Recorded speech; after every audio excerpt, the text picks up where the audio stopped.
Hello students, आज हम अगला टॉपिक स्टार्ट कर रहे हैं, motion in a straight line. ठीक है, स्ट्रेट लाइन के अंदर जो मोशन है हमारा वो हम डिस्कस करेंगे। तो उसके लिए पहले कुछ डेफिनेशंस हैं, वो हम पहले डिस्कस कर लेते हैं। पहली है mechanics.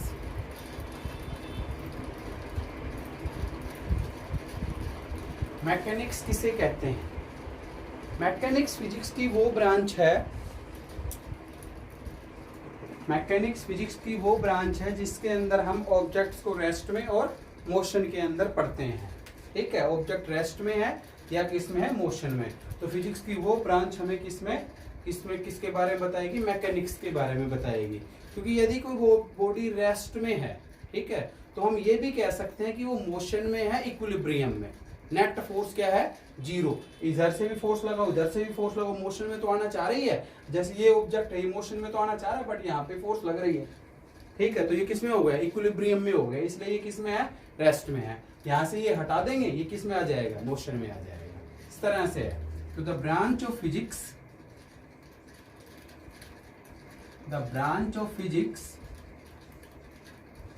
which deals with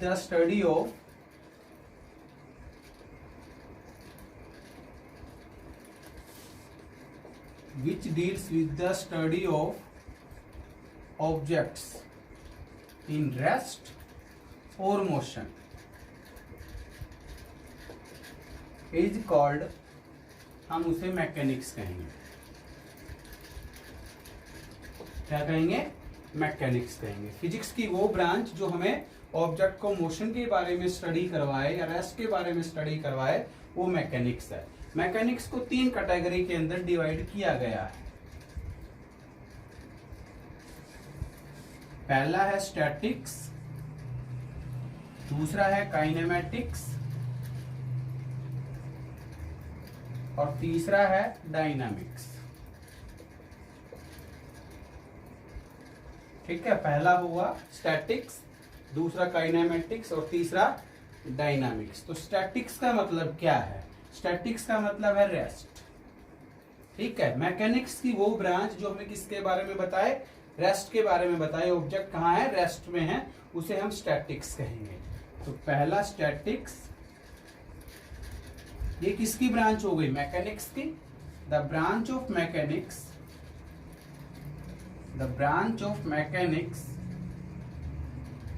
which deals with the study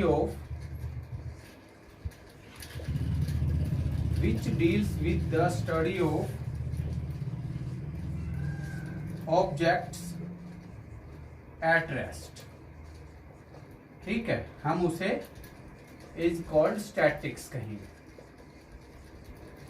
ठीक है, जैसे कोई भी बुक है, वो टेबल के ऊपर पड़ी हुई है, तो वो किस में है? रेस्ट में है, तो वो स्टैटिक्स के अंदर आएगा। कि मैकेनिक्स की वो ब्रांच जो हमें ऑब्जेक्ट्स को कहाँ रेस्ट के बारे में बताए, वो स्टैटिक्स है। ठीक है, काइनेमैटिक्स और डायनामिक्स दोनों क्या है? मोशन है। फर्क क्या है वो भी आपको नजर आएगा। दूसरी है kinematics. The branch of mechanics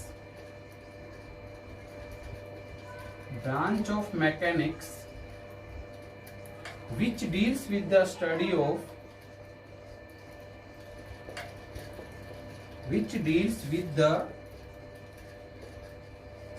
of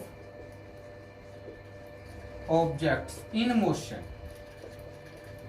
ठीक है, किसके अंदर? मोशन के अंदर, वो काइनेमैटिक्स कहलाएगा। बट एक चीज ध्यान रहे, इसके अंदर हमें टाइम कंसीडरेशन लेना है। मींस कारणों का पता नहीं करना कि ऑब्जेक्ट मोशन में क्यों है। ठीक है, तो क्या लिखेंगे? Without taking cause into factors,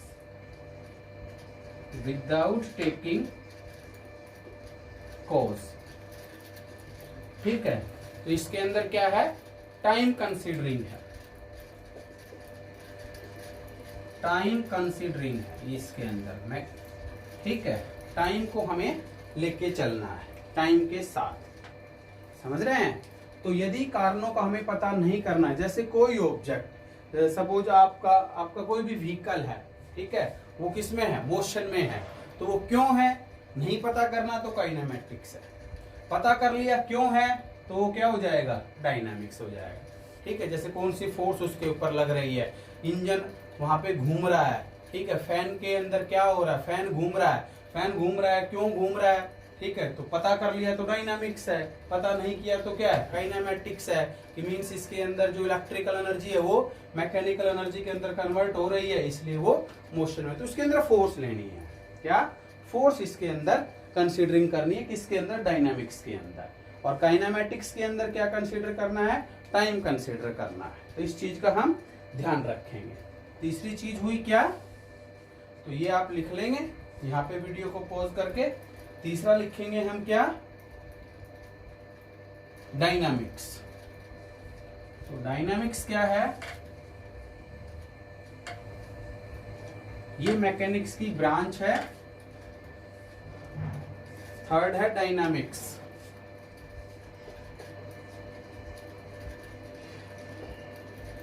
The branch of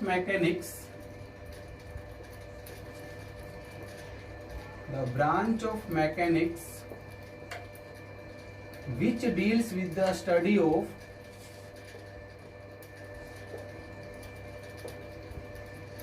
objects in motion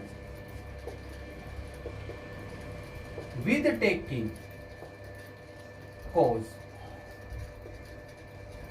कारणों का पता करेंगे तो वो डायनामिक्स होगा। तो इसके अंदर फोर्स कंसीडर करना है, ये फोर्स कंसीडरिंग है, ठीक है। लॉज ऑफ मोशन के अंदर हम फोर्स के बारे में भी पढ़ेंगे, ठीक है, पुश और पुल हम उसे फोर्स कहते हैं। तो डायनामिक्स और काइनेमेटिक्स में ये डिफरेंस हो, इसमें टाइम कंसीडरिंग, इसमें फोर्स कंसीडरिंग, ठीक है। तो डायनामिक्स और काइनेमेटिक्स में क्या अंतर हुआ, ये चीज आप ध्यान रखेंगे। दोनों ही किसके बारे में बताएंगे, मोशन के बारे में बताएंगे, बट काइनेमेटिक्स के अंदर कारणों का पता नहीं करना, विदाउट टेकिंग कॉज है, और इसके अंदर विद टेकिंग कॉज है, ठीक है। कारणों का पता करेंगे तो डायनामिक्स, नहीं तो काइनेमेटिक्स। अब रेस्ट और मोशन को आप कैसे डिफाइन कर सकते हैं वो चीज भी हम ध्यान रखेंगे, ठीक है। इतना आप लिखेंगे, नोट्स अपने साथ साथ बनाते चलना है। रेस्ट किसे कहते हैं, कब कहोगे कि कोई ऑब्जेक्ट रेस्ट पे है, और बेहद सिंपल सी बात है कि यदि ऑब्जेक्ट की पोजीशन, जैसे मैं हूं यहां खड़ा हूं, मेरी पोजीशन चेंज नहीं हो रही तो मैं किस में हूं, रेस्ट के अंदर। अब पोजीशन लगातार क्या हो रही है, चेंज हो रही है मेरे टाइम के साथ साथ, ठीक है, तो किस में आ गया, मैं मोशन में आ गया। तो कब कहेंगे कि ऑब्जेक्ट रेस्ट में है, ये कोई भी टेबल है, इसके ऊपर ये बुक रखी है,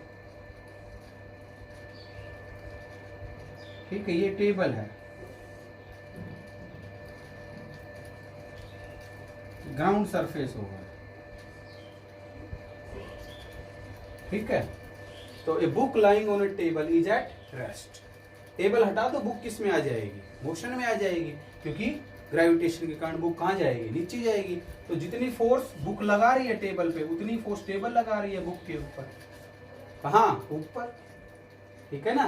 तो इक्विलिब्रियम में हो गई, किस में हो गई है, इक्विलिब्रियम के अंदर, ठीक है। तो बॉडी किस में है, रेस्ट में। तो क्या कहोगे, an object is said to be at rest if the position of object doesn't change with time with respect to its surroundings। यदि ऑब्जेक्ट की पोजीशन क्या नहीं हो, चेंज ना हो, एक ऑब्जेक्ट की पोजीशन चेंज ना हो टाइम के साथ साथ, सराउंडिंग के रेस्पेक्ट में। इसका मतलब होता है जो देख रहा है हमें, जो ऑब्जर्व कर रहा है, ऑब्जर्वर, ठीक है। जैसे मैं इसमें अब यहाँ पे खड़ा हूं तो रेस्ट में हूं, तो आप मुझे देख रहे हैं तो आपके रेस्पेक्ट में, तो सराउंडिंग आप हो गए, ठीक है। तो उसे हम क्या कहेंगे, रेस्ट के अंदर कहेंगे कि ऑब्जेक्ट की पोजीशन यदि क्या चेंज ना हो तो वो रेस्ट में है। जैसे for example a book lying on A table, ठीक है, समझ गए। ये car standing on A road, car जो है वो रोड के ऊपर खड़ी है, तो वो भी किस में है, रेस्ट में। दुनिया भर के एग्जाम्पल आप लिख सकते हैं, ठीक है। We are sitting on the table या इन द चेयर, ठीक है, इन अवर क्लास, जो भी है वो सभी किसके अंदर है, रेस्ट के अंदर है। अब यदि वो ऑब्जेक्ट की पोजीशन क्या हो जाए, चेंज हो जाए, तो वो किस में आ जाएगा, मोशन में। तो दूसरी चीज लिखेंगे motion. An object is said to be in motion if the position of object changes continuously, लगातार, with time, with respect to its surroundings, ठीक है। यदि ऑब्जेक्ट की पोजीशन लगातार क्या हो रही है, चेंज हो रही है कंटिन्यूअसली, तो वो मोशन में है। जैसे for example a car moving on the road, ठीक है, a train moving on railway track, ठीक है। तो वो किसके अंदर है, यदि लगातार वो मोशन उनका हो रहा है, वो बात नहीं है कि धीरे चल रही है, तेज चल रही है, वो बात की बात है। यूनिफॉर्म कहते हैं उसे, नॉन यूनिफॉर्म कहते हैं, यदि सेम स्पीड से चल रही है, ठीक है, स्पीड डिफरेंट हो रही है। तो यहाँ तो हमें मतलब है किसके अंदर, मोशन के अंदर आने से, ठीक है। ये ऑब्जेक्ट कब कहोगे कि मोशन में है, और कब कहेंगे रेस्ट में है, ठीक है। ये दो चीजें आप समझे, रेस्ट और मोशन। यदि ऑब्जेक्ट की पोजीशन चेंज नहीं हो रही टाइम के साथ साथ, तो वो रेस्ट में, सिंपल सी बात याद रखनी है। और यदि ऑब्जेक्ट की लगातार पोजीशन चेंज हो रही है, तो वो किस में है, मोशन के अंदर है।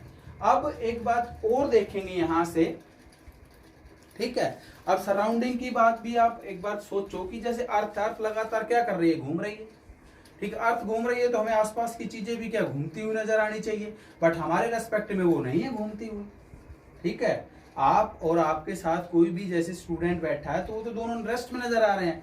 बट यदि कोई हमें बाहर से देखेगा, जैसे दूसरे प्लेनेट से या मून से, तो किसमें नजर आएंगे, वो मोशन के अंदर नजर आएंगे। तो सराउंडिंग की बात ये है। तो रेस्ट और मोशन दोनों एक दूसरे के क्या, रिलेटिव हैं। तो क्या कहेंगे हम, rest and motion are relative to each other. क्या कहेंगे, rest and motion are relative to each other.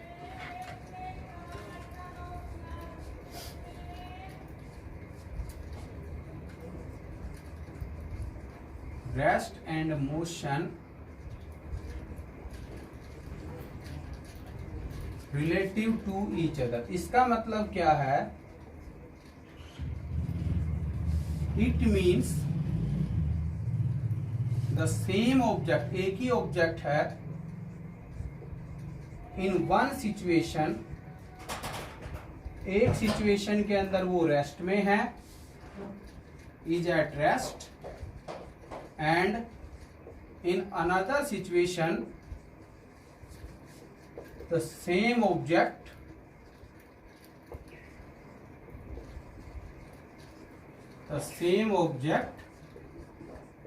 is in motion, ठीक है। एक ही ऑब्जेक्ट है, जैसे मान लो मैं हूं, एक ही ऑब्जेक्ट हूं, तो एक सिचुएशन में तो मैं किस में हूं, रेस्ट में हूं। जैसे मान लो मैं यहाँ पे स्टैंडिंग पोजीशन में हूं, आप देख रहे हैं, ठीक है, किस में हूं, रेस्ट में। यदि कोई दूसरे प्लेनेट से मुझे देखेगा, ठीक है, या चांद से देखेगा, तो मैं घूम रहा हूं, तो किस में आ गया, मोशन में आ गया। इसी तरह से यदि किसी ट्रेन के अंदर, ट्रेन के डिब्बे में या कार में, ठीक है, दो आदमी बैठे हैं, कार के अंदर दो पर्सन बैठे हैं, ठीक है, और कार मूव कर रही है, तो ये तो दोनों बैठे हैं, तो एक दूसरे के रेस्पेक्ट में किस में आए, ये रेस्ट में है। कार मूव कर रही है, यहाँ पे कोई दूसरा बच्चा खड़ा है बाहर,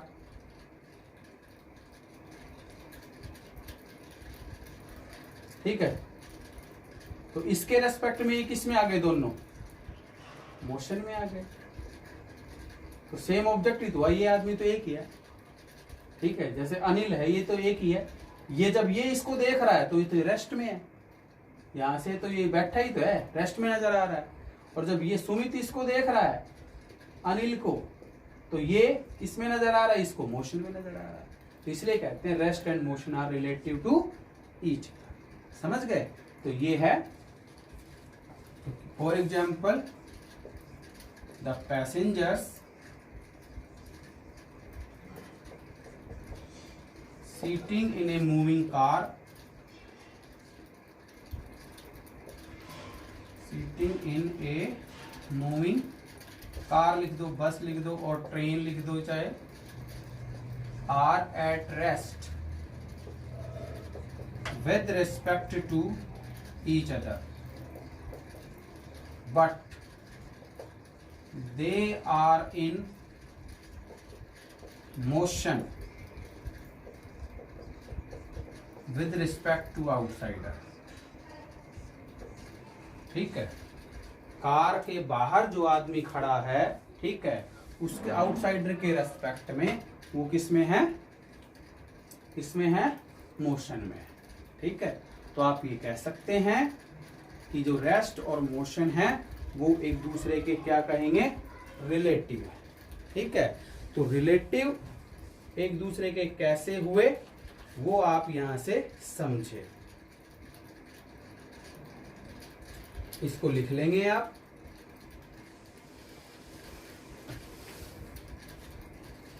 यहां से आप इसको लिख लेंगे वीडियो को पॉज करके। यहां तक हमने डिस्कस किया रेस्ट क्या है, मोशन क्या है, मैकेनिक्स क्या है, डायनामिक्स क्या है, काइनेमेटिक्स क्या है और स्टैटिक्स क्या है, और रेस्ट एंड मोशन रिलेटिव है। ठीक है, तो मोशन के ऊपर ही 3 चीजें और कर देते हैं, उसके बाद हम डिस्टेंस और डिस्प्लेसमेंट और स्पीड पे आएंगे। तो यहां पे 1 डायमेंशनल मोशन, 2 डायमेंशनल मोशन और 3 डायमेंशनल मोशन, ये वो डिस्कस कर लेते हैं। ठीक है, 1 डायमेंशन किसे कहते हैं, जैसे आप जानते हैं आपके पास 3 कोऑर्डिनेट्स हैं, एक्स, वाई और जेड। बार बार बात कर रहे हैं, वेक्टर्स के अंदर भी हमने डिस्कस कर दिया था, ये एक्स है, ये वाई है और ये क्या है, जेड है। इसे ओरिजिन कहते हैं। यदि ऑब्जेक्ट सीधी लाइन के अंदर जा रहा है, कहां जा रहा है ऑब्जेक्ट, सीधी लाइन के अंदर जा रहा है ऐसे, ठीक है, या इस ऑब्जेक्ट को मैं नीचे डाल दूं तो ये भी किस में जा रहा है, सीधी लाइन के अंदर जा रहा है, तो हम उसे क्या कहेंगे, 1 डायमेंशनल मोशन कहेंगे।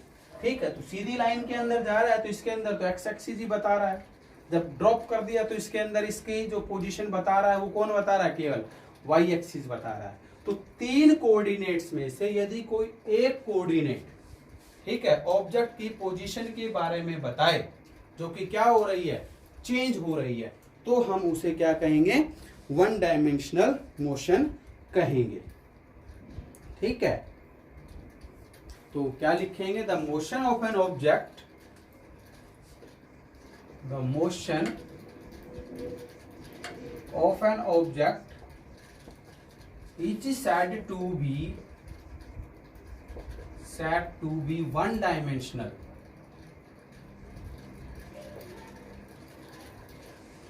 ठीक है, is said to be in 1 dimension if only one coordinate out of कितने में से, 3 कोऑर्डिनेट्स में से, 3 कोऑर्डिनेट्स, ठीक है, specifies the position of the object, specifies the, out of 3 coordinates specify the position of object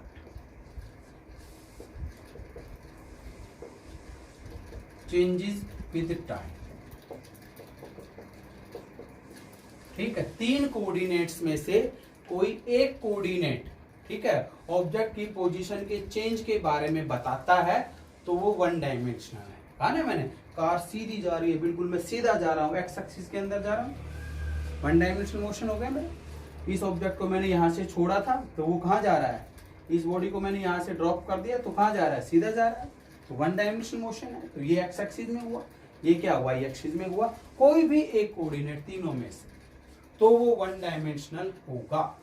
तो क्या होगा, वन डायमेंशनल होगा। ठीक है, समझ गए। तो इसके अंदर एक ही कोऑर्डिनेट होगा, जैसे सीधा इस स्ट्रेट लाइन के अंदर जा रहा है, ओ से चला, सपोज कहां पहुंच गया, ए पॉइंट पे पहुंच गया, ठीक है, x1 डिस्प्लेसमेंट, बी पॉइंट पे पहुंच गया, कितना, x2 एंड सो ऑन। ठीक है, तो ये वन डायमेंशनल मोशन हुआ। ठीक है, वाई में लेओगे तो अकेला वाई के, समझ गए ना। तो इसको लिख लेंगे कि वन डायमेंशनल मोशन क्या हुआ, कि यदि कोई ऑब्जेक्ट एक सीधी लाइन के अंदर ट्रेवल कर रहा है और उसके अंदर तीनों कोऑर्डिनेट्स में से केवल एक ही कोऑर्डिनेट, ठीक है, स्पेसिफाई कर रहा है उसकी पोजीशन को चेंज होने में, तो वो वन डायमेंशनल कहलाएगा। ठीक है, अब बात करते हैं हम किसकी, टू डायमेंशनल की। सिंपल सी बात है, क्या लिख देंगे, टू डायमेंशन के अंदर क्या लिखेंगे,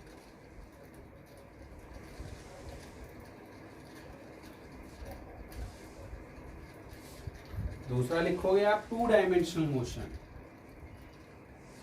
the motion of an object is said to be in two dimensions if only two coordinates out of three coordinates specify the position of object changes with time। अब इस ऑब्जेक्ट को, ये जो object है वो जब फ्रीली ड्रॉप किया था तो वन डायमेंशन में था, इसको ऐसे फेंक दो, ऐसे फेंक दो तो टू डायमेंशन हो जाएगा। तो ये हो गया हमारा एक्स कोऑर्डिनेट, ये हो गया क्या वाई कोऑर्डिनेट।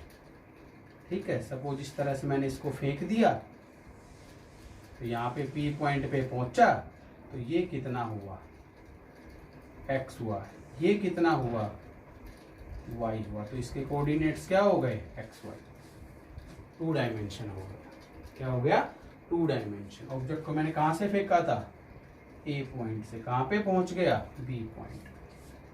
किसी दूसरा कोई भी पॉइंट लेओगे, सपोज ये पॉइंट ले, ये P1 मान लो, ये P2 मान लो, ये कितना हो जाएगा, x डैश, ये कितना हो जाएगा, y डैश, तो x डैश y डैश इसके कोऑर्डिनेट्स हो गए। ठीक है, क्या हो गए, x डैश और y डैश इसके कोऑर्डिनेट्स हो गए।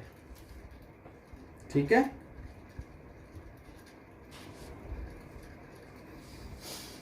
तो ये हमारा हुआ टू डायमेंशनल मोशन।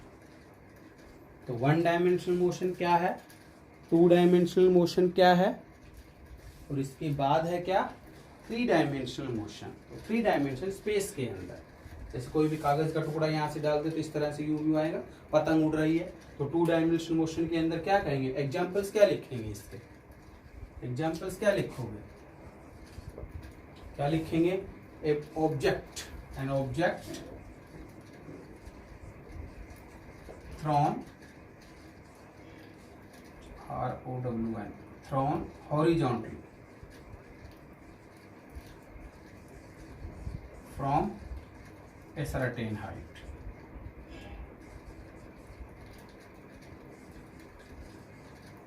ठीक है, एक हाइट से ड्रॉप कर दिया, ऐसे फेंक का, ऐसे फेंक का, फुटबॉल के किक लगा दो,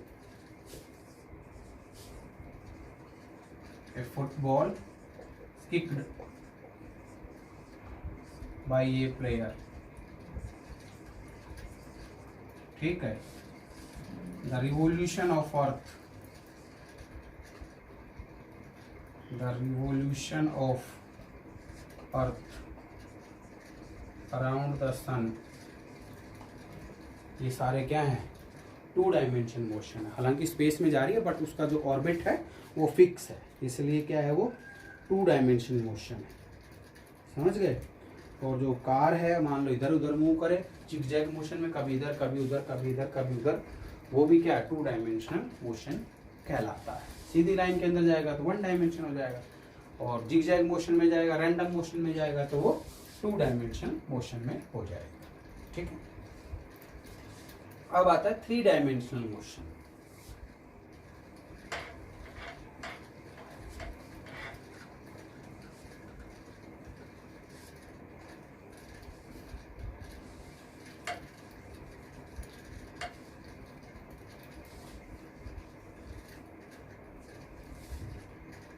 थर्ड है 3 dimensional motion. The motion of an object is said to be in 3 dimension if all the 3 coordinates, if all the 3 coordinates specify the position of object changes with time। ये x हो गया, ये y हो गया और ये z। Object ऐसे जा रहा है, ए पॉइंट मान लिया x1 y1 z1, बी कोई पॉइंट मान लिया x2 y2 और z। इस तरह से एग्जाम्पल क्या लिखेंगे, ए kite flying in the sky, क्योंकि वो जिगजैग मोशन होता है स्काई के अंदर। ठीक है। और द डस्ट पार्टिकल्स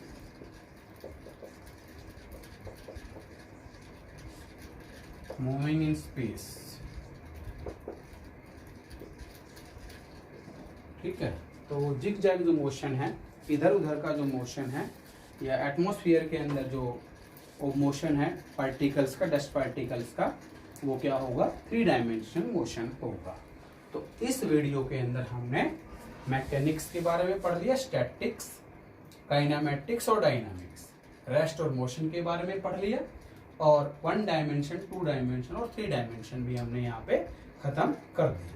इसके बाद नेक्स्ट वीडियो के अंदर हम डिस्टेंस, डिस्प्लेसमेंट, स्पीड, वेलोसिटी के ऊपर चलेंगे motion in a straight line के अंदर। तो ये motion in a straight line का पहला लेक्चर हमारा यहाँ तक है। ओके, इसको मतलब देखना, समझना और साथ साथ नोट्स बनाते चलना। बेहद आसान सा चैप्टर है ये। आसान इसलिए है क्योंकि आपने 9th क्लास के अंदर ये सारी चीज़ें डिस्कस की हुई है, इसलिए आसान है। आपको बेहद आसान चैप्टर ये लगेगा। Okay, thank you.